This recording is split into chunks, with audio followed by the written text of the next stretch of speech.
इसमें काइनेमेटिक्स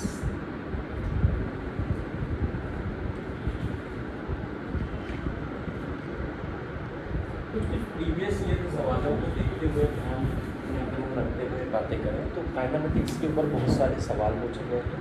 देखो मैं मेजर पार्ट आपको बता दूँ कि मेजर पार्ट इनमें से क्या पूछा जाए।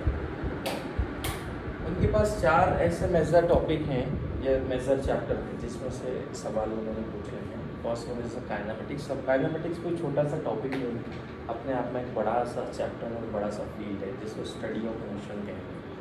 मोशन को स्टडी कर रहे हैं यहाँ पे। दूसरा उन्होंने जो क्वेश्चन पूछे गए हैं वो प्रोजेक्टाइल मोशन से पूछा गया है ना। प्रोजेक्टाइल मोशन मतलब 2 डायमेंशनल मोशन होगी तो ऑब्जेक्ट को थ्रो करेंगे, कितनी हाइट पर जाएगा, किस समय उसकी वेलोसिटी क्या होगी, ये पूछा था उन्होंने। फिर जो क्लास 12th में आएंगे तो क्लास 12th के टॉपिक में से उन्होंने बहुत बार पूछा है ऑप्टिक्स के ऊपर, है ना, स्टडी ऑफ लाइट, ऑप्टिक्स के ऊपर। ऑप्टिक्स एक बड़ा सा फील्ड है। कुछ सवाल आपको इलेक्ट्रोमैग्नेटिक वेव के दिखाई देंगे, EM वेव के ऊपर, कुछ सवाल आपको दिखाई देंगे मॉडर्न फिजिक्स के ऊपर, और कुछ सवाल आपको रिफ्रैक्शन और इसके ऊपर बेस्ड है। तो यूनिट और मेजरमेंट भी एक चैप्टर है। अगर पढ़ने जाओगे तो पूरा 11th और 12th का अगर उन्होंने सिलेबस दे के रखा है तो पूरा 11th 12th पूरा का पूरा सिलेबस डाल के रखा हुआ है। पर जो सवाल पूछे गए हैं वो कुछ चुनिंदा टॉपिक से पूछे गए हैं। पिछले 5 से 7 सालों में तो उन्होंने बस ये पर्टिकुलर टॉपिक से उठाया। पर समस्या क्या है ना, जब क्वेश्चन बनता है तो क्वेश्चन में मल्टीपल टॉपिक यूज़ होते हैं, मल्टीपल कॉन्सेप्ट यूज़ होते हैं। तो अगर तुम किसी सवाल को डील करना चाहोगे, सर मैं सिर्फ एक ही टाइप का सवाल सॉल्व कर दूँगा और मैं उम्मीद करूँगा कि मैं क्वेश्चन का एग्ज़ाम के क्वेश्चन को डील कर पाऊँगा, तो भाई अगर स्ट्रेट फॉरवर्ड पूछा तो डील कर पाओगे, और अगर उसने थोड़ा सा घुमा के पूछा तो आपको डील तभी कर पाओगे जब आपको एक साथ बहुत सारी चीज़ें पता हो। फिजिक्स का कोई भी सवाल ऐसा तो वो पूछते नहीं है, मतलब सवालों का लेवल भी थोड़ा सा अच्छा है। इन्फॉर्मेशन बहुत सारी रखना है, उसके बाद सवाल का लेवल बिल्कुल नीचे आ जाएगा। इन्फॉर्मेशन आपको बहुत सारी रखना पड़ेगी कि हाँ ये यूनिफॉर्म मोशन है, नॉन यूनिफॉर्म मोशन है, एक्सेलरेशन ये होता है, और अगर एक्सेलरेशन दो तो वेलोसिटी ऐसे कैलकुलेट होती है। तो काइनेमेटिक्स क्या है बच्चों, स्टडी ऑफ मोशन। और जब मोशन को स्टडी किया जाता है तो स्टडी किया जाता है मोशन के वेरिएबल्स को। किसी भी चीज़ को अगर मैं स्टडी करता हूँ तो मुझे वेरिएबल्स की ज़रूरत पड़ती है, जस्ट लाइक डिस्टेंस क्या होती है, डिस्प्लेसमेंट क्या होता है, वेलोसिटी क्या होता है, एक्सेलरेशन क्या होता है, स्पीड क्या होता है। और फिर इस मोशन को रिप्रेजेंट करने के लिए हमारे पास जो फेमस है 3 हैं, इक्वेशन ऑफ मोशंस। तो सवाल इक्वेशन ऑफ मोशंस और ग्राफ के ऊपर पूछे जाते हैं। तो कुछ बेसिक चर्चाएं करते हैं यहाँ पर। यूनिट की बात, जो यूनिट और मेजरमेंट वाला चैप्टर है यहीं पर मैं कवर कराऊंगा। तो यूनिट और मेजरमेंट में जहाँ पर भी जिसकी यूनिट तुम्हें नहीं पता वो यूनिट में बताते जाऊँगा, इसकी यूनिट ये है।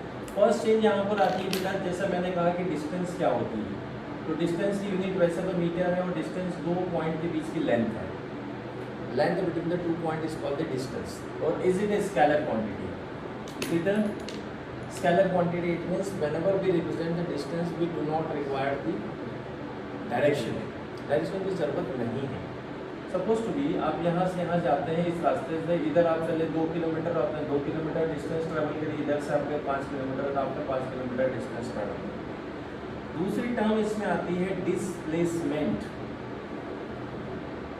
डिस्प्लेसमेंट की यूनिट फिर से मीटर है, और ये एक वेक्टर क्वांटिटी है। अब वेक्टर वर्ड जैसे ही आपके साथ जुड़ा, आपको ये बताना पड़ेगा कि ऑब्जेक्ट किस डायरेक्शन में चला है, यानी कि 2 पॉइंट के बीच की सबसे मिनिमम डिस्टेंस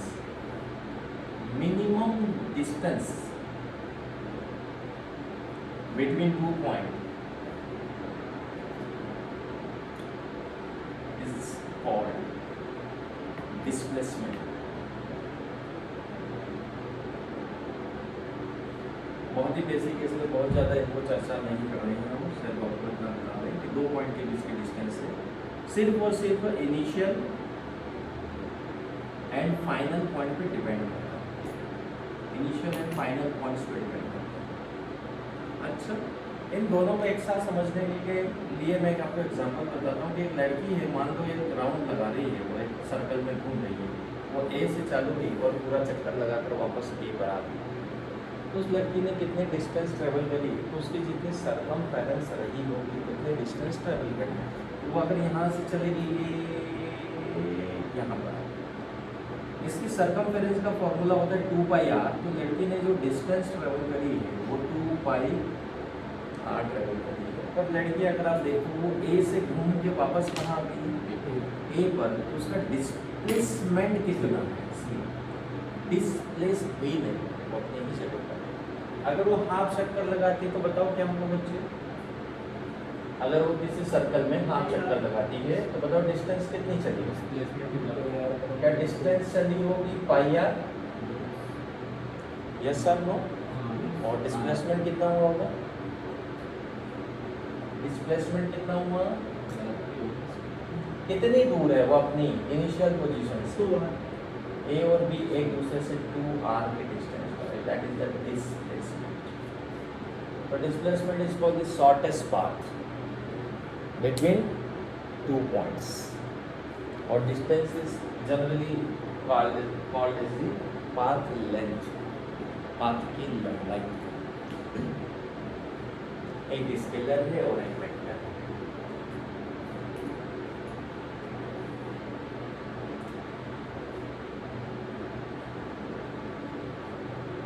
नेक्स्ट टर्म हम लिखेंगे हमारी स्पीड। स्पीड का मतलब क्या होता है, speed gives the idea about how object moving fast है, how fast, कितना तेज कोई चल रहा है, ये तुम्हें उसकी स्पीड नॉलेज देती है। अब स्पीड मतलब पर सेकेंड में चली गई दूरी, पर second in a unit second, एक सेकेंड में जितनी दूर चलेगा that is speed. Just like मेरी बाइक की स्पीड है 50 किलोमीटर पर आवर, तो मैं 1 घंटे में 50 किलोमीटर चलूँगा। तो स्पीड के 2 यूनिट यहाँ पर होते हैं, आपने ज़्यादातर सुना होगा किलोमीटर पर आवर, पर उसका स्टैंडर्ड यूनिट है बेटा मीटर पर सेकेंड। कन्वर्जन करने के लिए एक नंबर याद रखेंगे 5/18, क्या याद रखेंगे, यदि कोई यहाँ पर बोले कि मैं 18 किलोमीटर पर आवर की रफ्तार से चल रहा हूँ, बताओ 1 सेकेंड में कितनी डिस्टेंस ट्रेवल करेंगे, तो आप 18 को किससे मल्टीप्लाई करेंगे, 5/18, वह बंदा 1 सेकेंड में 5 मीटर की दूरी चलेगा। यदि कोई बाइक 18 किलोमीटर पर आवर की रफ्तार से चल रही है तो सपोज टू बी वो 1 सेकेंड में 5 मीटर चल रही है। तो ये जो 5/18 है ये कन्वर्जन करने के लिए यूज़ किया जाता है किलोमीटर को मीटर पर सेकेंड में। स्पीड का जो जनरलाइज और सिंपल फॉर्मूला है वो होता है डिस्टेंस कितनी चला और भाई साहब उसे टाइम कितना लगा, इसका यूनिट निकल कर आएगा मीटर पर सेकेंड। अब बताओ डिस्टेंस स्केलर है कि वेक्टर, और टाइम स्केलर क्वांटिटी है कि वेक्टर, अच्छा स्केलर और वेक्टर क्या होता है, किन चीज़ों को बताने के लिए डायरेक्शन की ज़रूरत पड़ती है। यदि मैं कहूँ कि मैं किसी ऑब्जेक्ट पर फोर्स लगा रहा हूँ, मैंने कहा कि मैंने 10 न्यूटन का फोर्स लगाया, न्यूटन इज अ यूनिट, तो क्या उस बंदे को ये पता चलेगा कि ऑब्जेक्ट किधर शिफ्ट होगा। यदि मैंने किसी को कहा कि मैंने 5 न्यूटन का फोर्स लगाया इस बॉटल पर, फ़ोन पे कहा उसे, क्या वो ये गैस कर लेगा कि बॉटल किधर की डायरेक्शन में शिफ्ट होगा, कर लेगा कैसे। मैंने सिर्फ बोला 10 न्यूटन का फोर्स लगाया, क्या मैंने कुछ और बोला उसको, क्या that is the complete information which completely represent की फोर्स कितना लगा और किधर लगा। तो मैंने जो बोला उससे ये तो पता चलेगा कि कितना लगा, पर ये नहीं पता चलेगा कि किधर लगा। पर मैं अगर कहूँ कि मैंने अभी 10 सेकेंड बीते हैं, तो वो 10 सेकेंड कंप्लीट इंफॉर्मेशन है। टाइम को कम्प्लीटली रिप्रेजेंट करने के लिए सिर्फ मैग्नीट्यूड चाहिए। मैंने कहा कि मैं 5 किलोमीटर चला, that is a complete distance कि मैं 5 किलोमीटर चला। पर मैं अगर बोलूँ कि मैं 5 किलोमीटर डिस्प्लेस हुआ, तो डिस्प्लेस होने के लिए आपको क्या बताना पड़ेगा, डायरेक्शन बताना है, किधर डिस्प्लेस हुए भाई। तो वेक्टर और स्केलर क्वांटिटीज क्या है, टाइम कैसी क्वांटिटी है, स्केलर। देखो ऐसा मैं एग्जांपल दूँ, कि बेटा अगर मैं इधर 10 न्यूटन का फोर्स लगाऊँ और फिर मैं इधर 10 न्यूटन का फोर्स लगाऊँ, मैंने डायग्राम के थ्रू तुमको दिखा दिया, पर मैं फ़ोन पे किसी को बता थोड़ी पाऊँगा कि मैंने 10 न्यूटन का फोर्स लगाया तो ऑब्जेक्ट किधर शिफ्ट होगा। तुम लोग देख रहे हो तो बता सकते हो कि सर इसको लगा तो इधर शिफ्ट होगा, सर इधर लगा तो इधर की तरफ शिफ्ट होगा। तो फोर्स को रिप्रेजेंट करने के लिए डायरेक्शन भी चाहिए, यानी कि फोर्स एक vector quantity,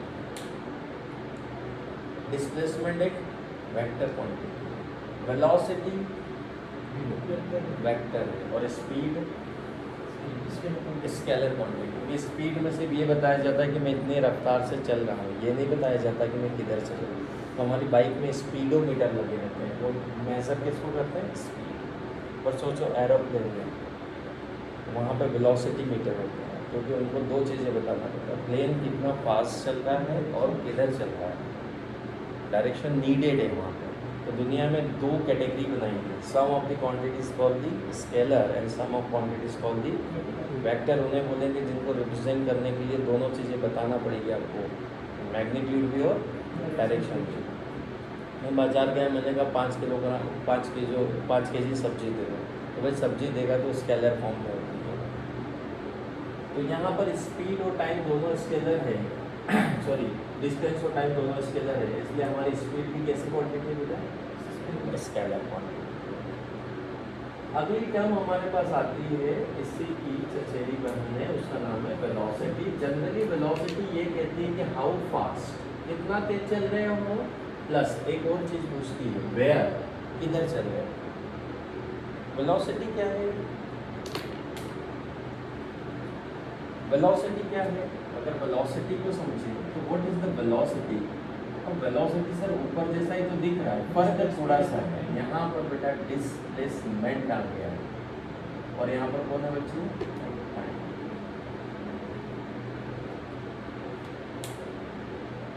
velocity is the displacement upon time, कितना डिस्प्लेस हुए कितने टाइम में, ये हमें वेलोसिटी बताती है। Velocity is the displacement in per unit time बोलते हैं इसको, displacement in per unit time. Per unit time से क्या पता चल रहा है, थोड़ा और सोचो। जैसे मेरे घर में पानी आ रहा है और मैंने कहा कि मतलब पानी किस रेट से आ रहा है, उसको बोलते हैं ई फ्लक्स। जैसे पेट्रोल डलता है ना, पेट्रोल डलता है तो आपको पता है कि पेट्रोल कैसे मेजर करते हैं हम लोग, उसकी रेट पता है उनको कि पर सेकेंड इससे कितना पेट्रोल पास हो रहा है। मान लो 10 ml पास हो रहा है या 100 ml पास हो रहा है, तो 10 सेकेंड में 1 लीटर पेट्रोल गाड़ी के अंदर चला जाएगा।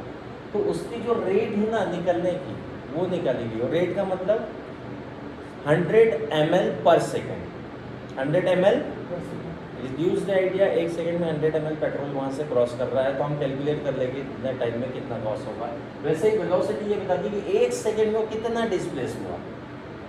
तो मैं अगर आपको बोल दूं कि 10 सेकंड में कितना डिस्प्लेस होगा, तो आप फिर बता देंगे कि नया डिस्प्लेसमेंट इतना होगा। जस्ट लाइक अभी स्पीड को लेकर बताते हैं कि मैं अगर 10 मीटर पर सेकंड की स्पीड से चल रहा हूँ और फिर मैं बोलूँ मैं 100 सेकंड तक चला, तो कितना दूर चला जाऊँगा।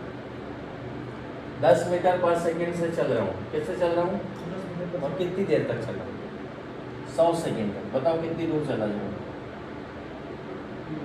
1 सेकंड में कितना 10, तो 2 सेकेंड में 20, तो 3 सेकेंड में 30, तो 100 सेकेंड में आप चले जाएंगे 1000 मीटर अप टू 1 किलोमीटर। यही तो हमारी कैलकुलेशन है। हम क्या कर रहे हैं, थोड़ा सा फ्यूचर ही तो पता करना चाह रहे हैं कि अगर ये चीज़ इस तरीके से घटती रही तो किस समय ये कहाँ पहुँच जाएगी। हमारे साइंस में मेनली हमें डील किसके साथ करना है, हम एक ऐसी दुनिया बनाना चाहते हैं जिस दुनिया में थोड़ा सा हमारा कंट्रोल हो। एरोप्लेन की जर्नी स्टार्ट होने से पहले ये बता दिया जाता है कि एरोप्लेन इस समय पर वहाँ पर चला जाएगा, तो आपने अभी तो उसको चालू भी नहीं किया, रनवे से स्टार्ट भी नहीं किया और आपने कैलकुलेट कर लिया और हम डेली लाइफ में करते हैं। मुझे कोचिंग जाना है तो मैं उस गाड़ी देख लेता हूँ, ठीक है 10 मिनट में पहुँच जाऊँगा। भाई 10 मिनट बाद का इवेंट जो होगा वो मुझे पहले से इन्फॉर्मेशन है, यानी कि मैंने थोड़ा सा ट्रैफिक को, रोड को और लेंथ को अपने दिमाग में कैलकुलेट करके रखा है और मैंने अप्रॉक्स टाइम बता दिया कि दैट इज़ द टाइम जो मुझे लगेगा। खूबसूरत बात सुनो, ये घटना अभी हुई नहीं है, ये होगी। मैं 10 सेकेंड बाद को 10 मिनट बाद कोचिंग में पहुंचूंगा, तो मैं 10 मिनट बाद की बातें आज ही कर रहा हूँ। तो हमारे पास ये जो पैरामीटर्स हैं, ये ऑब्जेक्ट, ये डिस्टेंस है, डिस्प्लेस, स्पीड, वेलोसिटी, और एक और चीज़ आएगी एक्सेलरेशन। ये पैरामीटर्स आपको करते क्या हैं, क्या बताएंगे भाई? कोई चीज़ अगर चल रही है तो उसकी नेक्स्ट कहाँ पर होगी? जैसे मून घूम रहा है तो नेक्स्ट अगले 10 दिनों में उसकी पोजीशन कहाँ पर होगी? अर्थ घूम रही है तो अगले 50 दिनों में वो कहाँ पर होगी? हमें पहले से कैलकुलेशन से पता चल जाएगा कि वो कहाँ जाएगा। तो हमने कुछ वेरिएबल्स बनाए हैं। तो ये 4 वेरिएबल, एक और होता है बेटा जिसका नाम होता है एक्सेलरेशन। क्या नाम है? पहले मैं इनको बता दूं, फिर तुम्हें मोशन को डिवाइड करके बताऊंगा। नेक्स्ट नाम इज कॉल्ड द एक्सेलरेशन। ये नाम तो काफ़ी सुना होगा। एक्सेलरेशन वो चीज़ है जो वेलोसिटी को बदल सकता है। यानी कि एक्सेलरेशन होता है rate of change of velocity, rate of change of velocity. Velocity को बदलने की ताकत अगर किसी के पास है तो उसको एक्सेलरेशन बोलते हैं। Acceleration is nothing but it is the velocity upon time. Velocity upon time, और वेलोसिटी का यूनिट होता है मीटर पर सेकेंड, टाइम का यूनिट होता है सेकेंड। तो इसका कंबाइनली यूनिट क्या बना बेटा? मीटर पर सेकेंड की पावर 2। इज इट स्केलर और vector? Again, acceleration is a vector quantity. Acceleration is a, तो these are the 5 पैरामीटर्स जो काइनेमेटिक्स पढ़ने के लिए हम बचपन से पढ़ते रहते हैं। क्लास 9, 10 तक में इनको बहुत पढ़ाया जाता है। 11, 12 में भी फिजिक्स में आप लोगों ने इसके बारे में चर्चा करनी है। अब हमारे पास पहले तो मोशन कितने तरीके की होती है उसको हम समझे, और फिर हम मोशन के लिए कौन कौन से इक्वेशन यूज़ कर सकते हैं उसको समझें। यहाँ पर जैसे मैंने लिखा है डिस्प्लेसमेंट, जब भी मैं फॉर्मूला यूज़ करूँगा मैं इसको चेंज इन डिस्प्लेसमेंट भी लिखूँगा। चेंज इन, इसको लिखूँगा change in velocity, change in displacement. तभी तो मुझे पता चलेगा। तो स्टेट की बात करें, दुनिया में ऑब्जेक्ट 2 स्टेट में होता है, रेस्ट और मोशन। रेस्ट और, पर ये एब्सोल्यूट डिफाइंड, ये कैसे डिफाइंड है? रिलेटिव। रिलेटिव का मतलब होता है मेरे लिए बॉटल रेस्ट में, आप लोगों के लिए बॉटल रेस्ट में, और दुनिया में सभी लोगों के लिए रेस्ट में हो ये ज़रूरी नहीं है। क्योंकि ये बॉटल जिस टेबल पर रखी, वो टेबल जिस अर्थ पे है वो अर्थ खुद मूविंग ऑब्जेक्ट है। तो आज से हम ये डिसाइड करें कि जिस चीज़ को मैं रुका हुआ मान रहा हूँ वो रुकी हुई मेरे लिए है, ये मेरे लिए रेस्ट में, सबके लिए रेस्ट में। ऐसे ही चलने वाली चीज़ों के साथ भी है। जो चीज़ें चल रही है वो हो सकता है आपके लिए चल रही, पर सबके लिए चल रही हो ये ज़रूरी। तो 2 स्टेट होती है, रेस्ट और मोशन। अब मोशन आएगी तो ये सब कहानी आएगी, और अगर वो रेस्ट में है तो कोई कहानी नहीं पढ़ना है। तो इन वेरिएबल्स के साथ अगर मैं मोशन को कैटेगराइज करूँ तो टाइप्स ऑफ मोशन काइनेमेटिक्स में बड़ा इंपॉर्टेंट रोल प्ले करती है। टाइप्स ऑफ मोशन, क्योंकि उसी से हम आपको ग्राफ बताएंगे, और जो मैं आपको ग्राफ बताऊंगा बेटा उसी ग्राफ के ऊपर बेस्ड कुछ सवाल पुराने साल में दिखे गए हैं। तो मोशन को कैटेगराइज करिए। Motion, types of motion. यदि कोई ऑब्जेक्ट इक्वल टाइम में इक्वल डिस्टेंस चलेगा उसकी मोशन का नाम रखा गया है यूनिफॉर्म मोशन। इस डिवीजन को अच्छे से याद रखें। यहाँ पे मैं लिख देता हूँ equal time equal to equal distance.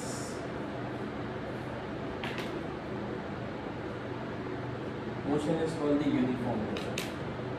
इसको ऐसे एक एग्जांपल के तौर में समझिए कि मैंने 1-1 सेकेंड के इंटरवल बनाए। 1 सेकेंड, 1 सेकेंड, 1 सेकेंड, 1 सेकेंड।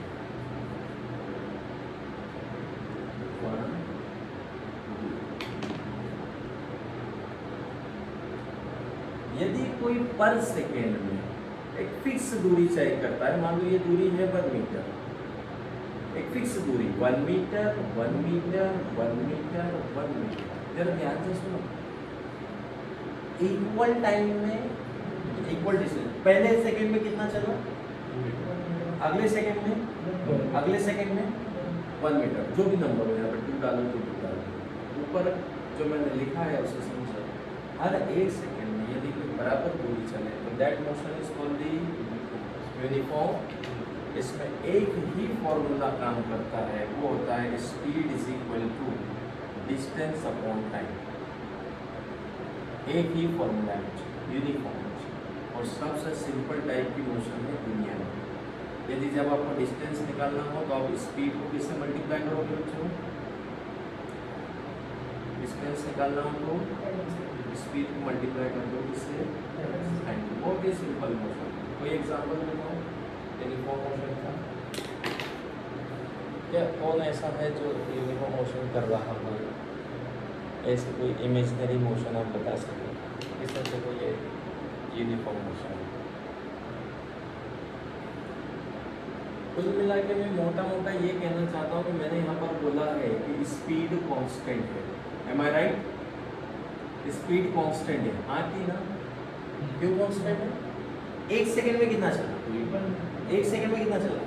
यानी कि इसकी स्पीड है 2 मीटर पर सेकंड। एवरी सेकंड कितना चलता है?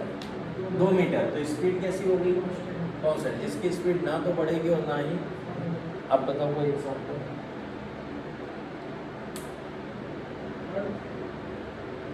अर्थ की मोशन को हम रोटेशनल मोशन है, हम उसको ट्रांसलेशन मोशन का कोई एग्जांपल दो। वो रोल कर रही है, घूम रही है, वो अलग टाइप ऑफ मोशन है। ऐसा एक सिचुएशन आपको बनाना पड़ेगी। जैसे कि आपने देखा होगा प्लेन बहुत बार ऑटो पायलट मोड में चलता है। प्लेन का ड्राइवर मस्त सो गया और प्लेन की स्पीड सेट कर दी उसने 1000 किलोमीटर और उसका पायलट सो गया। अगर पायलट सो गया है तो हर सेकंड प्लेन कितना चलेगा? सॉरी, एवरी आवर्स प्लेन कितना चलेगा? 1000 kilometre. That motion is called the uniform motion. क्या वो इक्वल टाइम में इक्वल डिस्टेंस चलेगा? हाँ। ऐसा ट्रेन में भी हो सकता है। वे ट्रेन स्टार्टिंग और ट्रेन स्टार्ट हो तब और रुके तब ये मोशन नहीं होती। ये मोशन होती है कि ट्रेन पायलट ने अपनी 80 किलोमीटर तक की रफ्तार कर दी ट्रेन की और फिर उसने अगले 2 घंटे तक रफ्तार चेंज ही नहीं करी।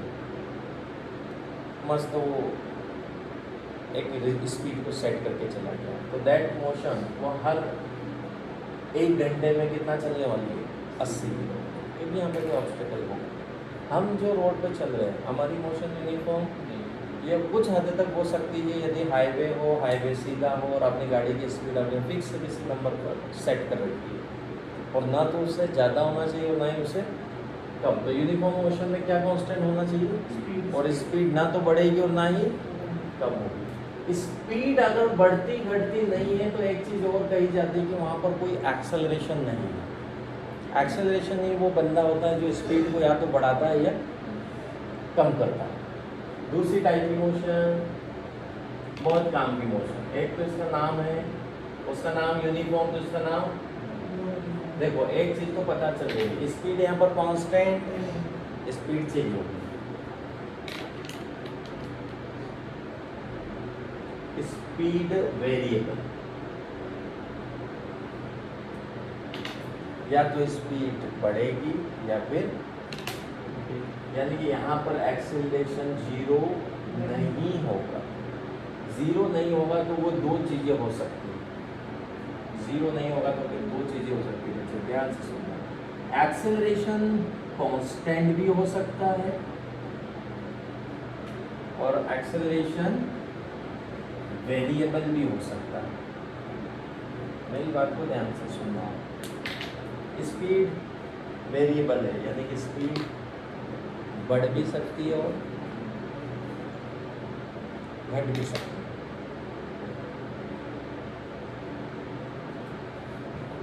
आप ट्रेन में बैठे, ट्रेन में कभी धक्के लगते हैं क्या आपको?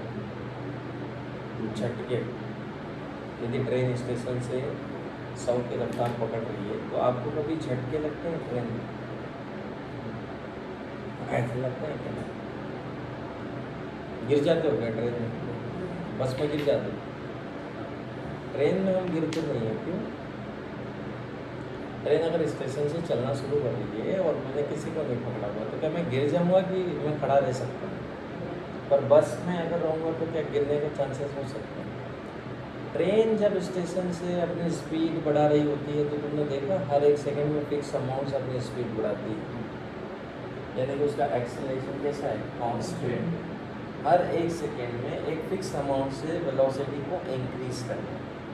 ऐसा ही जब ट्रेन रुकती है तब भी होता है कि जब ट्रेन रुक रही होगी तो सडनली नहीं रुकती, ट्रेन धीरे धीरे रुकती है। उस समय इसका एक्सेलरेशन कैसा है? कांस्टेंट पर नेगेटिव, क्योंकि उस समय वेलोसिटी कम हो रही है और स्टेशन से निकलते समय वेलोसिटी बढ़ रही है। एक्सेलरेशन कांस्टेंट का मतलब ये समझिए बच्चों कि स्पीड चेंज होगी, पर स्पीड में चेंज होने की जो रेट है वो कांस्टेंट है, एक फिक्स अमाउंट से बढ़ेगी और एक फिक्स अमाउंट से। इसमें एक्सेलरेशन कांस्टेंट है, इसलिए इसका नाम रखा गया यूनिफॉर्म एक्सेलरेटेड मोशन। ऐसी मोशन जिसमें एक्सेलरेशन कांस्टेंट हो is called the uniform accelerated motion, और ऐसी मोशन जिसमें एक्सेलरेशन कांस्टेंट ना हो उसको बोलते हैं नॉन यूनिफॉर्म एक्सेलरेटेड मोशन। और जो हमारे काम की है उसमें हम यहाँ पर बच्चों हम तीन इक्वेशन ऑफ मोशन को यूज करेंगे। v is equal to u plus a t, दूसरी s is equal to u t plus half a t square, and third one is the v square equals to u square plus twice of a s, जहाँ पर symbol के general meanings हैं। u is the initial velocity, meaning क्या है इनके? You V A T जानते हो कि नहीं जानते? u क्या है? Initial velocity. v क्या है? a क्या है? t क्या है? टाइम। s क्या है? डिस्प्लेसमेंट। ये जनरल मीनिंग्स। इन तीन इक्वेशन को यूज वहाँ करना है जहाँ पर यूनिफॉर्म एक्सेलरेटेड मोशन हो रही है।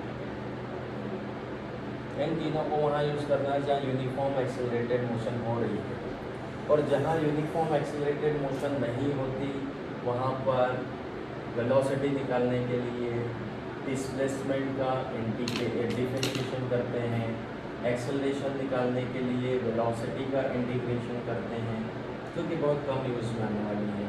यहाँ पर s is equal to integration of v dt भी किया जाता है डिस्प्लेसमेंट निकालने के लिए, यहाँ पर वेलोसिटी निकालने के लिए इंटीग्रेशन। तो this equation are use in non uniform accelerated motion, जो कि हमारे अभी किसी काम की नहीं है, हमारे काम की ही बच्चों ये थी।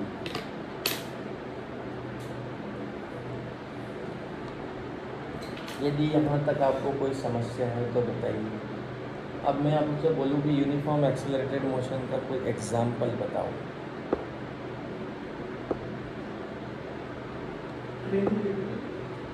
यूनिफॉर्म एक्सेलरेटेड मोशन यानी कि ट्रेन जब स्टेशन से स्पीड पकड़ रही होगी उस समय, क्योंकि हर एक सेकंड में फिक्स अमाउंट से रफ्तार बढ़ाती है। एक और एग्जांपल कि अगर मैं इस किसी को चीज़ को गिराऊँ, क्या नीचे गिरने पर यह अपनी स्पीड एक फिक्स अमाउंट से बढ़ाती है? क्या वो फिक्स अमाउंट की वैल्यू 9.8 है, जिसे आप ग्रेविटी कहते हैं। ग्रेविटी का एक्सेलरेशन कितना है? 9.8 मीटर पर सेकेंड। क्या हम उसे कांस्टेंट ही मानते हैं? तो जब कोई चीज़ नीचे आती है या कहाँ जाती है? ऊपर, तो कौन से मोशन कर रही होती है? Uniform accelerated motion. तो यहाँ पर एक्सेलरेशन कैसा होता है बेटा? यहाँ पर एक्सेलरेशन कैसा होता है? आप जो बाइक चलाते हो आप ये मोशन कर रहे हैं, क्योंकि बाइक चलाने वाला व्यक्ति अगले एक सेकेंड में अपनी रफ्तार को कितनी बढ़ाएगा उसको खुद को नहीं पता होता। यानी कि रफ्तार में अगर एबनॉर्मल चेंज हो रहे हैं, पहले सेकंड में ज़्यादा, दूसरे सेकंड में कम, फिर ज़्यादा, फिर कम, ऐसा ज़्यादा कम कर दे, तो कौन सी मोशन हो गई? एक्सेलरेशन तो है पर कैसा है? यहाँ पर एक्सेलरेशन तो है पर कैसा है? यूनिफॉर्म। तो यूनिफॉर्म एक्सेलरेटेड मोशन में हम यूज़ करते हैं ये तीन इक्वेशन ऑफ मोशंस। क्या पता चलता है इनसे? इन इक्वेशन से क्या पता चलता है? इनके एप्लीकेशंस में क्या पता करना चलता है? देखो यहाँ पर एक फॉर्मूला लिख दिया गया था, क्योंकि यहाँ पर स्पीड कैसी थी। अब यहाँ पर स्पीड कैसी है, हमें क्या पता कि वो पहले सेकंड में और अगले सेकंड में सेम डिस्टेंस चलेगा कि नहीं चलेगा। पहले ये बताओ, यहाँ लिखा आपने equal time in equal distance, क्या यहाँ पर वैलिड है? क्यों वैलिड नहीं है? अलग अलग समय में वो अलग अलग डिस्टेंस, सेम समय में वो अलग अलग डिस्टेंस कवर करेगी। जैसे बाइक शुरुआत में कम एक्सीलेटर खींचोगे तो 1 सेकेंड में 10 मीटर चलेगी, पर ज़्यादा खींचोगे तो 1 सेकेंड में वो 15 मीटर भी चल सकती है, 20 मीटर भी चल सकती है। इक्वल टाइम में इक्वल डिस्टेंस ट्रेवल नहीं करे तो कौन सी मोशन है? यदि स्पीड में फिक्स अमाउंट से इंक्रीमेंट हो डिक्रीमेंट हो तो वो कौन सी मोशन है? यदि स्पीड नॉन लीनियर तरीके से बढ़ रही है और घट रही है तो वो कौन सी मोशन है? Non uniform. अब इसके ऊपर सवाल कैसे पूछे जाएंगे? सवाल आएंगे बच्चों इसके ऊपर। एक क्वेश्चन मैंने छोटा सा यहाँ पे बनाया ऐसा, ये कार है, मान लेते हैं वो कार चल रही है और अभी वो रेस्ट में है, चल रही है अभी वो रेस्ट में है। 10 सेकेंड बाद उस कार ने अपनी रफ्तार 100 कर ली। कितनी कर ली? 100। मतलब कार में एक्सेलरेशन पैदा हुआ होगा तो फाइंड द एक्सेलरेशन। एक्सेलरेशन कितना हुआ होगा? You have to find the acceleration. कौन सी इक्वेशन ऑफ मोशन लगाना चाहिए इसमें से? 1 2 या 5? फर्स्ट वाली v क्या है? कौन सा? और u क्या है? क्या रेस्ट में तो समझ गए। यहाँ पर u की वैल्यू कितनी है बच्चों? तो हम यहाँ पर एक्सेलरेशन लिखेंगे फर्स्ट इक्वेशन क्या है? v = u plus 80। v की वैल्यू 100, u की वैल्यू 0, a की वैल्यू पता करनी है और s की value that will be acceleration = 10 metre per second square. अब देखो इसको अप्लाई करो। अगर मैं बोलता 1 सेकेंड बाद रफ्तार कितनी होगी तो 0 को 10 से बढ़ा दो, 10। 2 सेकेंड बाद 20, 3 सेकेंड बाद 30। आया ना? तो 10 सेकेंड में अपनी रफ्तार कितनी कर ली उसने? 100। अगर मैं ये बोलूँ कि कितने समय बाद, यहाँ से कितने समय बाद ये अपनी रफ्तार 100 कर लेगी तो 10 सेकेंड। अगर मैं यही बोलता कि कितने समय बाद ये अपनी रफ्तार 200 कर लेगी,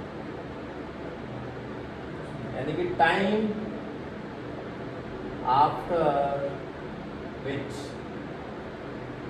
it's speed 200 metre per second.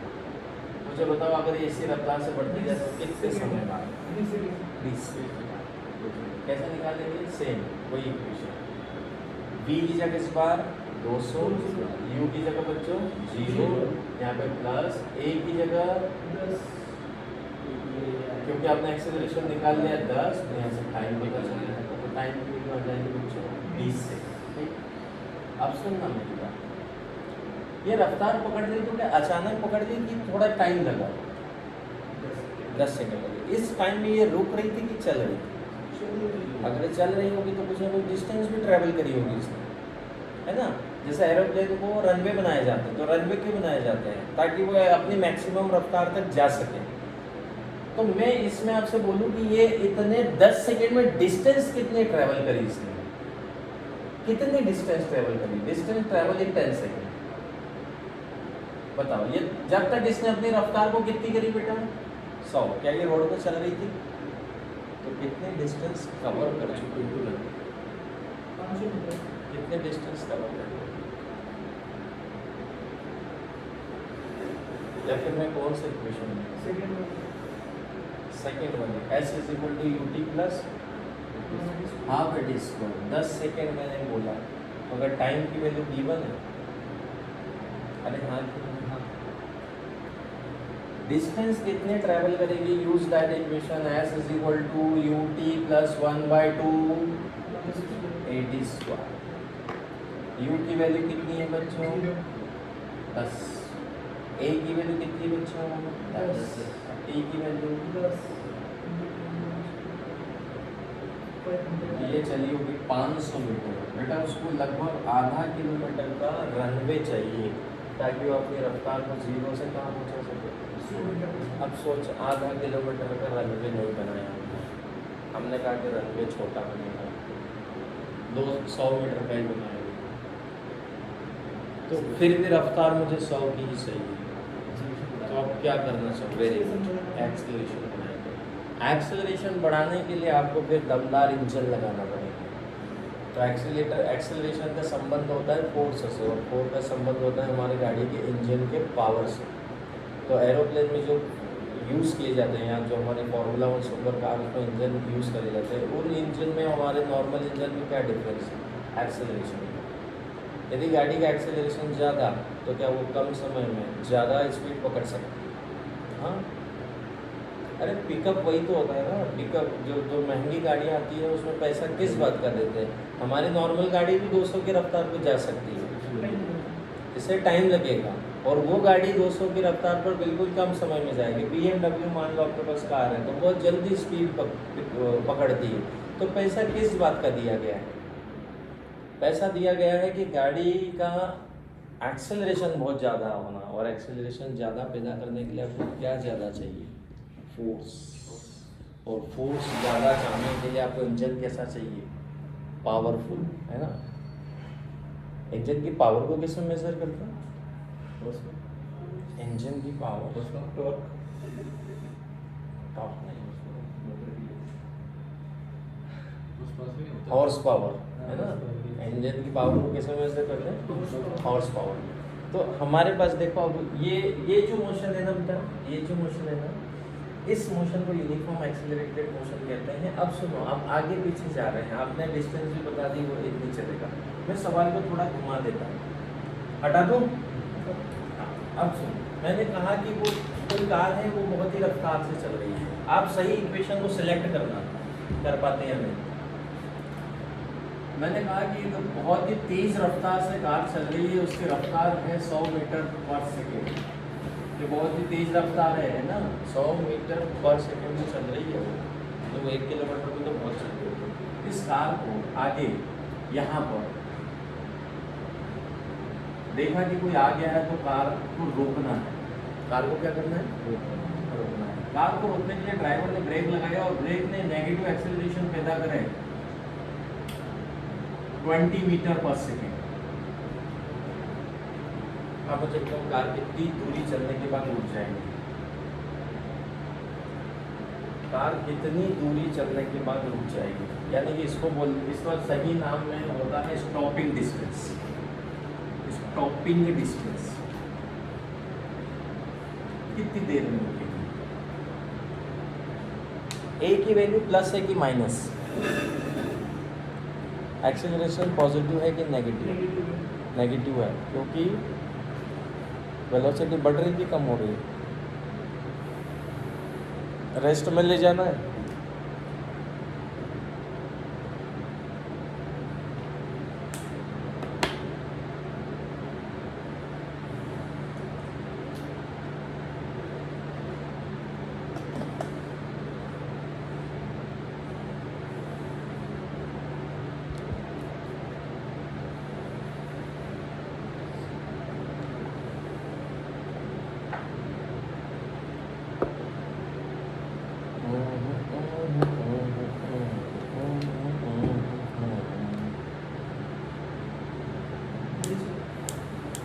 तो 50 मीटर।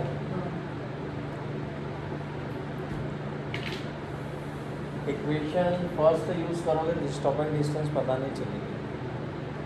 सेकंड यूज़ करोगे तो टाइम की ज़रूरत पड़ेगी। टाइम आपको गिवन, तो एक और इक्वेशन है थर्ड वाला। ये क्या दिया है बेटा? ये क्या दिया है? ये क्या दिया है? इक्वेशन थर्ड क्या होती है? पहली और दूसरी क्यों नहीं यूज़ करें? क्योंकि टाइम गिवन है। इसको 0 रख, इसकी वैल्यू 100। एक्सेलरेशन को प्लस करना चाहिए कि minus? Minus.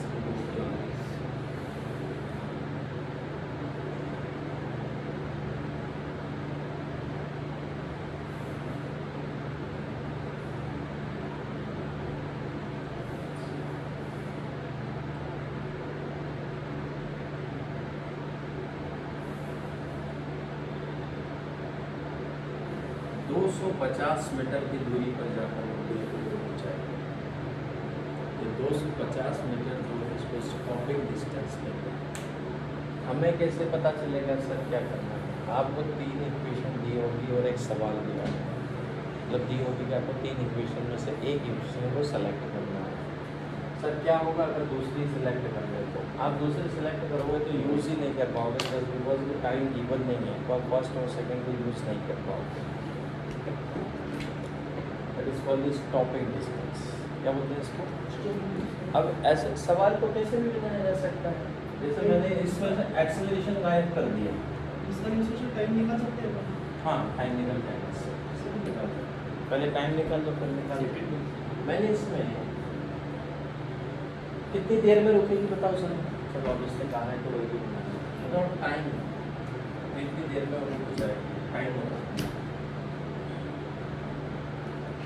Time to reach in rest. कितनी देर में बच्चों को रेस्ट मिल सकती है? एक कोई इक्वेशन ऑफ मोशन लगाइए इसमें से।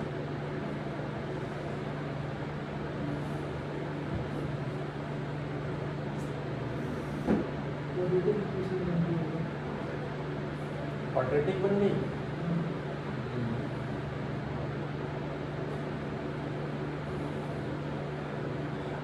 कौन सी यूज करनी है देखो quadratic? g is equal to u minus u plus 80 use कर, यहाँ से टाइम निकाल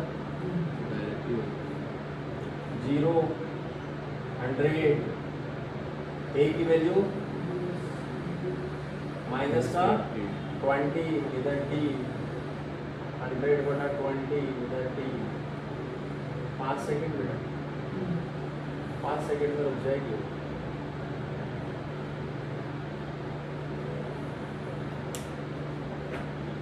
सोच के भी आंसर लाया जा सकता था। 20 है, मतलब हर एक सेकंड में रफ्तार कितनी कम होना है? 20 है। अभी कितनी है? एक सेकंड बाद 80, एक सेकंड बाद 20 होगा, एक सेकंड बाद 5 सेकंड बाद तो 0 ही हो जाएगा। इसको टाइम दो। हाँ, इसमें मैंने आपसे डिस्टेंस पूछ ली, मैं टाइम भी पूछ सकता हूँ। टाइम का होता, टाइम को निकाल लीजिए कितनी देर बाद रुक जाएगी। तो जब टाइम निकालना हो तो या तो फर्स्ट या सेकेंड, और जब एस निकालना है तो या तो सेकेंड या थर्ड इक्वेशन। क्या होगा अगर इससे मैं थर्ड इक्वेशन यूज़ करूँ और सेकेंड इक्वेशन यूज़ करूँ, क्या आंसर सेम आएगा कि अलग अलग? दो आंसर है उसमें क्या दो आंसर आ रहे हैं? क्वाड्रेटिक में दो आते हैं, माइनस और प्लस। हाँ, तो एक आंसर अगर नेगेटिव आ गया तो उसको कंसीडर नहीं करते, क्योंकि नेगेटिव आंसर कभी भी होता नहीं है। टाइम कभी नेगेटिव नहीं होता है। अब सुनो ग्राफ क्या बोलते हैं। एक वो मोशन है, देखो ये सवाल है, एग्जाम का ही सवाल, ध्यान से सुनना जरा ना। इसको मोशन अंडर ग्रेविटी कहते हैं, थोड़ा सा टॉपिक है मोशन अंडर ग्रेविटी। इसको ध्यान से सुनना, इसके ऊपर एक सवाल है, मैं डिवाइड उसका सवाल कराऊंगा। सेम इक्वेशन है, सब कुछ सेम है। दो घटनाएं आपके जीवन में होने वाली है। एक घटना है किसी चीज़ को ऊपर फेंका जाए तो उसको बोलते हैं अपवर्ड, और दूसरा उसका अगर नीचे गिराया जाए तो उसको बोलते हैं फ्री फॉल। फ्री फॉल, दो घटनाएं हैं। इधर देखेंगे, एक ऑब्जेक्ट को क्या बिना किसी वेलोसिटी के ऊपर फेंका जा सकता है? तो बिल्कुल नहीं फेंका जा सकता, उसको इनिशियल वेलोसिटी देना पड़ेगी। मैंने किसी को u वेलोसिटी से ऊपर फेंका, कहाँ फेंका बेटा? दो चीजें आपको बतानी है, कितनी देर में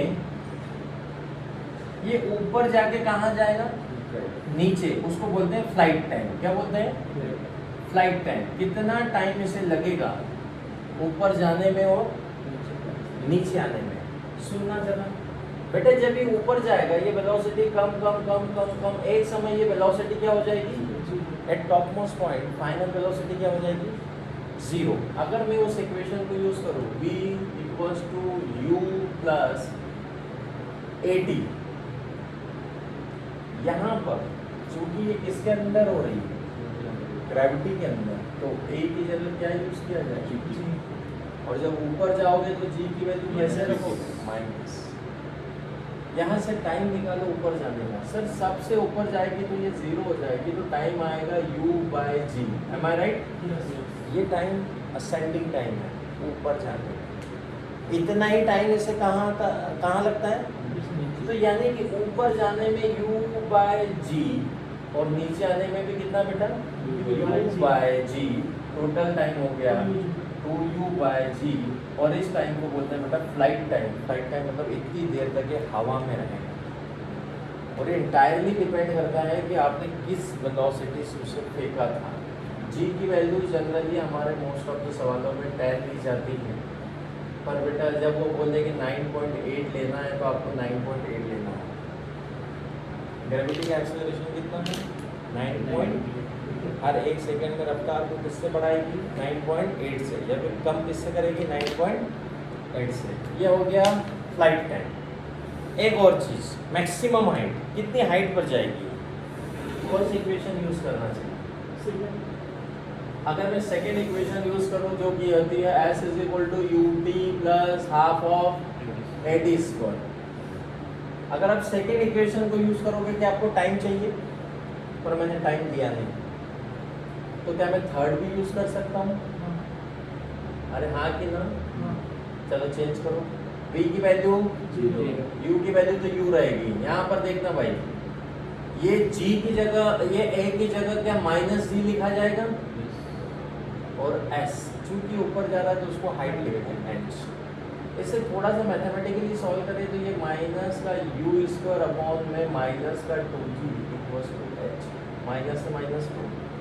मैं तो सिर्फ फॉर्मूले लिखूंगा क्योंकि मैं नहीं चाहता कि आप लोग इतनी सारी बातें अपने दिमाग में याद रखें। आप अगर ये भी याद रखें u स्क्वायर अपॉन में that is the maximum height.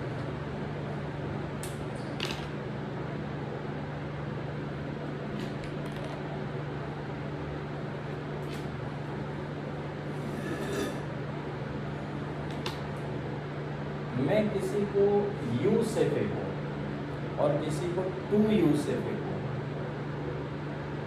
ज़्यादा ऊपर कौन जाएगा? मैं किसी को u से फेंकूं और एक किसी को 2u से फेंकूं, ज़्यादा ऊपर कौन जाएगा? कितना ऊपर जाएगा इसके कंपेरिजन? क्या ये 4 गुना हाइट पर जाएगा? इसकी हाइट अगर ये 10 मीटर गया तो ये कितना ऊपर जाएगा बच्चे? 40 अरे हाँ कि ना?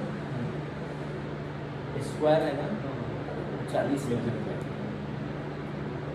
टाइम के साथ बात करें, अगर इसको ऊपर जाने में 10 सेकेंड लगे, ऊपर से नीचे आने में टोटल टाइम बताओ इसको कितना लगेगा?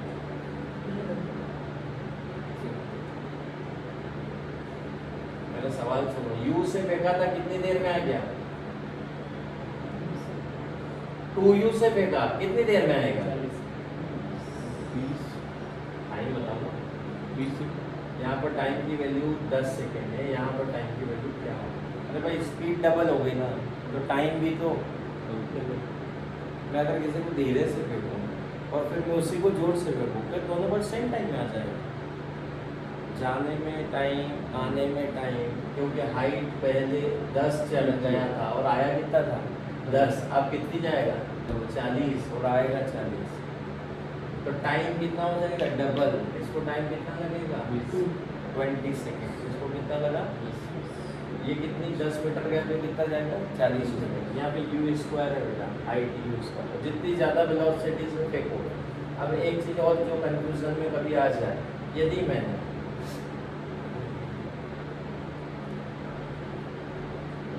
मैंने एक चींटी को फेंका u वेलोसिटी से और फिर मैंने एक हाथी को फेंका u वेलोसिटी से, बताओ कौन ज़्यादा हाइट पर जाएगा?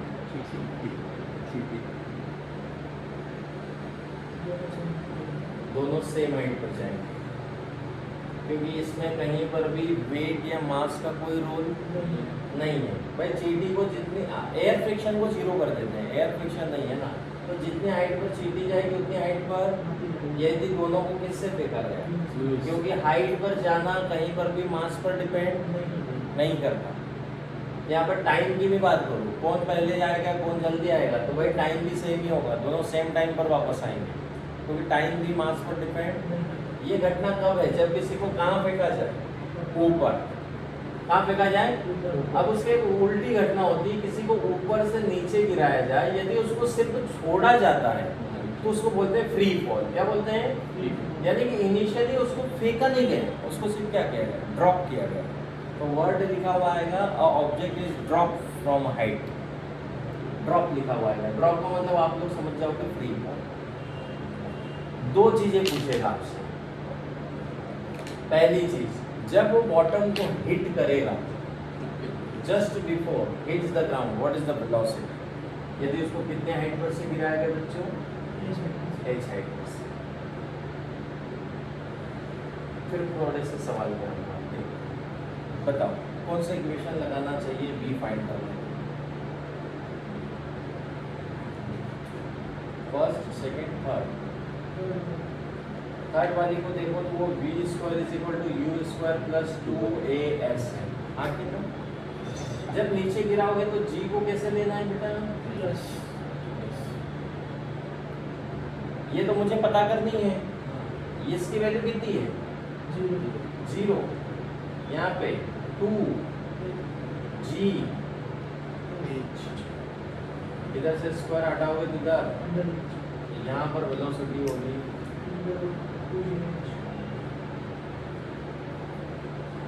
जितनी हाइट ज्यादा या उतनी ज्यादा वेलोसिटी से हिट करेगा। इसलिए कोई अगर पहले माले से गिरने पर हाथ पैर तोड़ता है तो उसको 5वें 6ठे माले से गिराओ तो आराम से पूरा टूट जाएगा, क्योंकि उतनी ज़्यादा वेलोसिटी से हिट करेगा। मैंने मास चेंज किया क्या? सिर्फ क्या चेंज करी? हाइट। ये क्या वेलोसिटी कहलाती है? ये velocity by which it hits the ground. ये वो वेलोसिटी जिससे वो धरती से टकराएगा। एक सवाल है, जब वो यहाँ से नीचे आएगा टाइम भी तो लगेगा, कितनी देर में आएगा? टाइम पूछा है। कोई सी भी इक्वेशन ऑफ मोशन जिसमें टाइम आप निकाल पाओ। मैं ये इसलिए लिख रहा हूँ, ये आ वहीं से रहा है, आपको सिर्फ ये फॉर्मूला याद रखना है, ये आता वहीं से।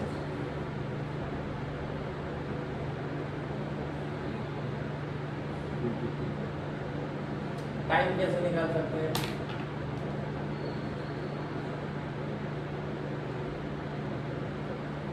v आपको पता नहीं है ऐसा मान लेना, v आपको पता नहीं है, आपको सिर्फ h पता है।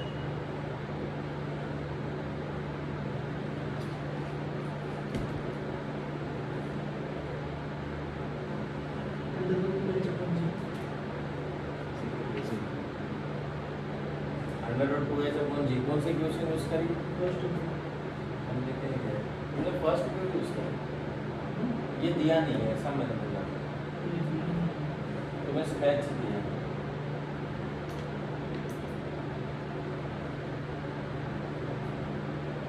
सेकंड वाली ट्राई करो।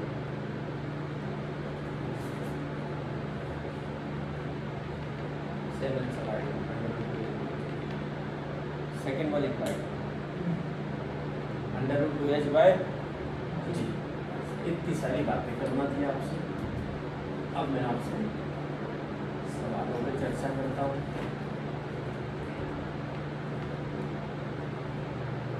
ऊपर फेंकने वाले केस, मैंने पूछा आपसे कि एक ऑब्जेक्ट ऊपर फेंका गया 100 मीटर पर सेकंड से, ठीक है भाई, कितनी हाइट हो जाएगा बताओ?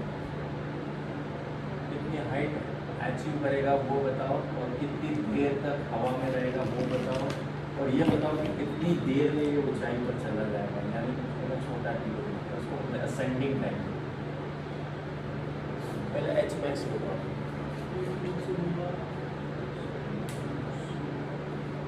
जी की वैल्यू 10 लेंगे। जी की वैल्यू जब मैं कुछ ना लिखूंगा आपको 10 मिलेगा। कर रहे हो कि नहीं? कॉपी करे जा रहा है।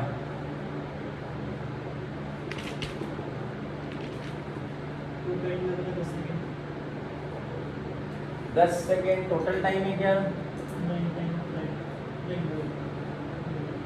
टोटल टाइम कितना आ रहा है? टोटल 20 सेकेंड, 10 जाने का और 10 आने का। यस, मैक्सिमम हाइट कितनी है सूरज? मैथमेटिक्स को थोड़ा करना पड़ेगा बच्चों, ये फिजिक्स सब्जेक्ट है, ये मैथमेटिक्स लेकर ही आया था। u स्क्वायर अपॉन में 2g,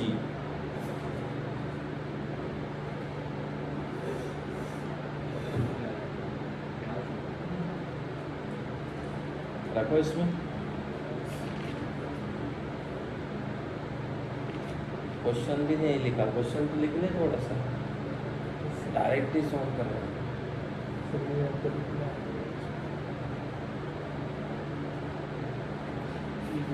उससे क्यों निकाल रहा है, तो इससे क्यों निकाल रहा है? ये फ्री फॉल नीचे गिरने वाला केस है, मैंने तो ऊपर वाला केस बताया। देखना मैं ऊपर फेंक रहा हूँ तो आपको ये यूज़ करना है, ये जब नीचे गिरने का बोलूँ तब ये यूज़ करना है। क्या है इसका फॉर्मूला? u की वैल्यू कितनी है? 100 को 2 बार लिखो, 2 इंटू जी की वैल्यू कितनी है? 10, 1 से 1 मार दो, 1 से 1 मार दो 5। भाई 500 मीटर के हाइट पर जाएगा वो, तो कितनी देर लगेगी? तो टाइम लगता है 2u बाय जी। 2 u की वैल्यू 100 डालो, जी की वैल्यू 10 से ये मारो कितना? 20 सेकंड। तो ये टाइम असेंडिंग, तो ये कितना आएगा भाई? 20 का आधा लिख देना इसको, 20/2, 10 सेकंड उसको ऊपर जाने में लगा होगा। आया कि नहीं आया? 10 सेकंड में ये कितने हाइट पर गया? अब सुनो मेरी बात, एक और चीज़ अच्छी पूछ लेता हूँ भाई। 10 सेकंड में 500 मीटर पर गया, तो बताओ चौथे सेकंड पर ये कितनी हाइट पर गया होगा, या 5वें सेकंड में? हाँ, इसकी हाइट आफ्टर 5 सेकंड, हाइट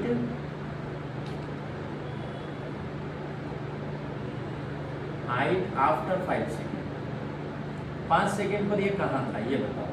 तो आप ये यूज करोगे, s is equal to u t plus half at square. तो यहाँ पे माइनस हाफ में ऐसा भी लिख देता हूँ जी डी स्क्वायर, और s की जगह लिखो h। देखो सही लिखा है? ये वो इक्वेशन है जो आपको किसी भी समय वो कहाँ है वो बता के दोगी। 5 सेकंड पर कहाँ है बताइए।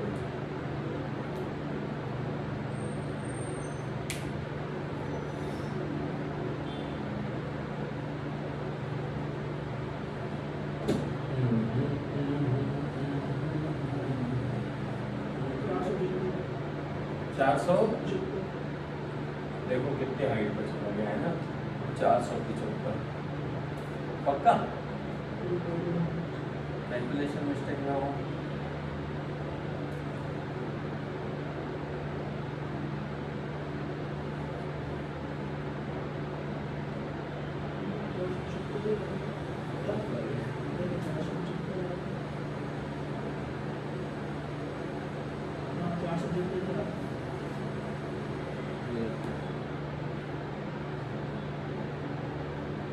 चार सौ 75 में से आ गया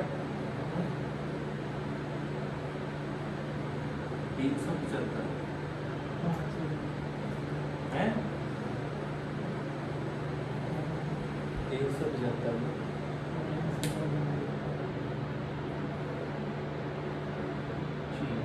अब खूबसूरत बात सुनो, 10 सेकंड में वो 500 मीटर पर गया, तो हम 5 सेकंड में उम्मीद कर रहे थे कि वो 250 मीटर पर जाए, और 5 सेकंड में कितनी हाइट पर चला गया?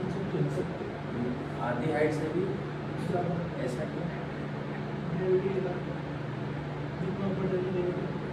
हाँ, तो ऐसा क्यों?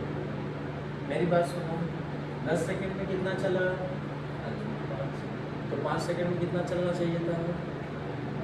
आधा चलना चाहिए, परंतु ये 5 सेकंड में कितने हाइट पर चला गया? 375। क्या आधे से ज़्यादा चला गया? ऐसा क्यों?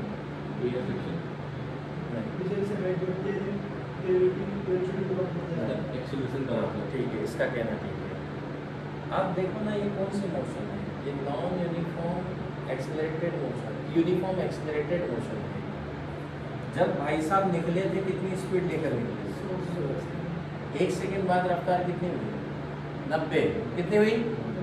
तो भाई 100 और 90 के बीच की कोई रफ्तार इसने 1 सेकंड में ट्रेवल करी, पर आखिरी 1 सेकंड में इसकी रफ्तार कितनी रही होगी? 10 से क्या हुई होगी बेटा, ये नंबर में देख, ये नंबर कितना छोटा है, इसका मैक्सिमम 1 है और मिनिमम, इसका मैक्सिमम 100 और मिनिमम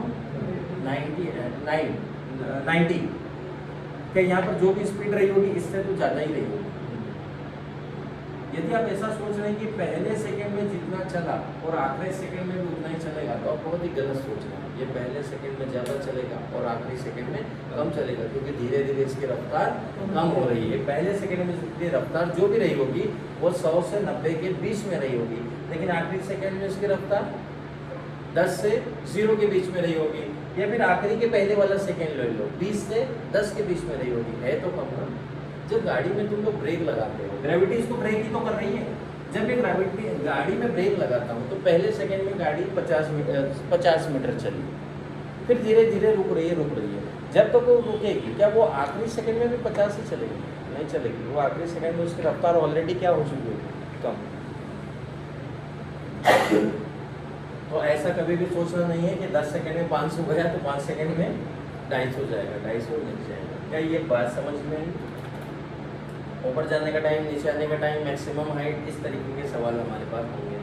यही यहाँ पर एक सवाल और बना देते हैं। अब इसी सवाल को वापस रिवर्स कर दो बच्चा।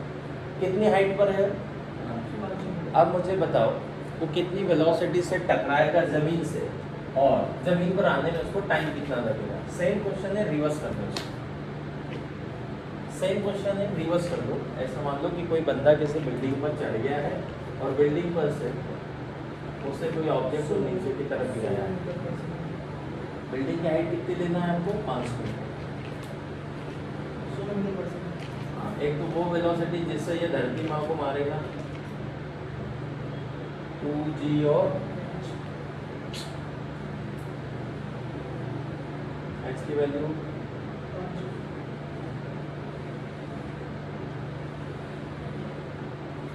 Answer is 10,000 which is equal to, जिससे गया था उसी वेलोसिटी से वापस आएगा। इसलिए जब कोई फायरिंग करता है तो कभी भी बुलेट को ऊपर फायर नहीं करता है ना, वो टेल के तरफ करता है। तो अगर ऊपर छोड़ा तो ऊपर जाएगी पलट के, अगर वो उसी जगह खड़ा रहा तो आधे घंटे बाद आएगी वो घूम घाम के, और उसी जगह पे उसी को उसी वेलोसिटी से लगेगी जिस वेलोसिटी से उसने उसको फायर किया। ये ग्रेविटी है, ये सिमेट्रिकल है। टाइम बताओ, टाइम तुम बताओ, तुम दोनों मत बताना, ये बताएगा इस बार टाइम।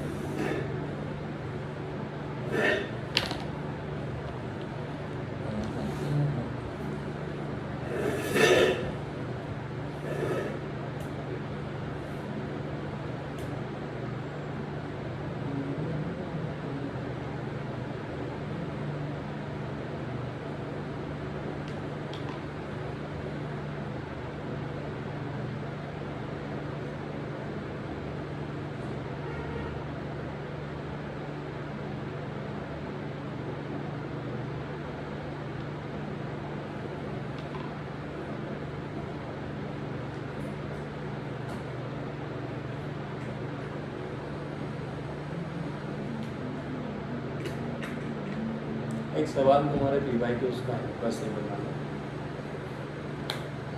इन्होंने फिलिंग द ब्लैंक टाइप से दिया है, ऑप्शन नहीं दिया है। A ball drop from a bridge hits the surface of water in 3 second. एक बॉल है जो ब्रिज पे से गिराई गई है। इसका आंसर आएगा टेंशन और क्या है तुम्हारा? अरे तो भयंकर सॉल्व कर रहा है। √2h/g करो। h की वैल्यू डाली नहीं, h की वैल्यू क्या डाली? 500 लिखना बेटा h की वैल्यू। हाँ, g की वैल्यू डाल दे 10।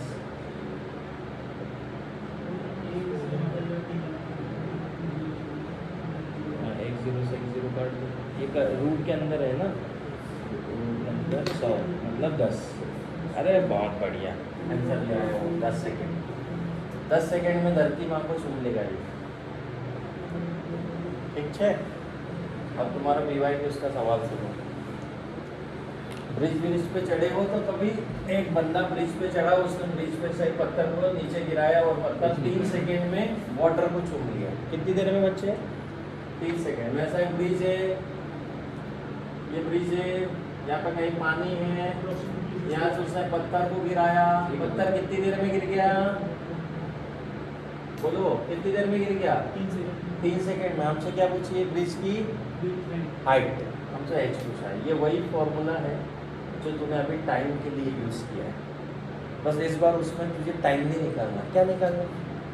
हाइट। Very good. तो अब टाइम का फॉर्मूला है, हाइट का फॉर्मूला। हाइट का फॉर्मूला क्या होता है?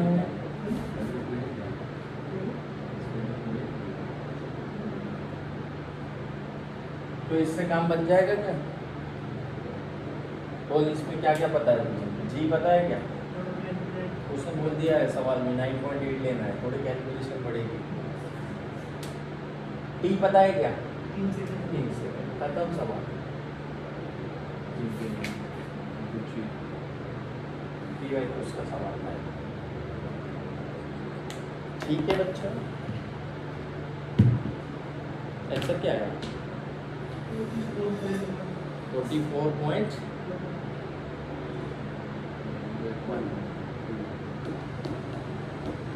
तुमने इसी का तो नहीं देख लिया।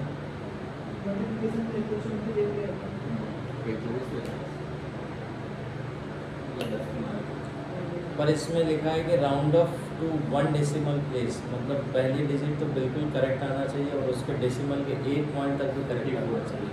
अगर इसका 5 मार्क्स चाहिए तो इतना हमको करेंगे।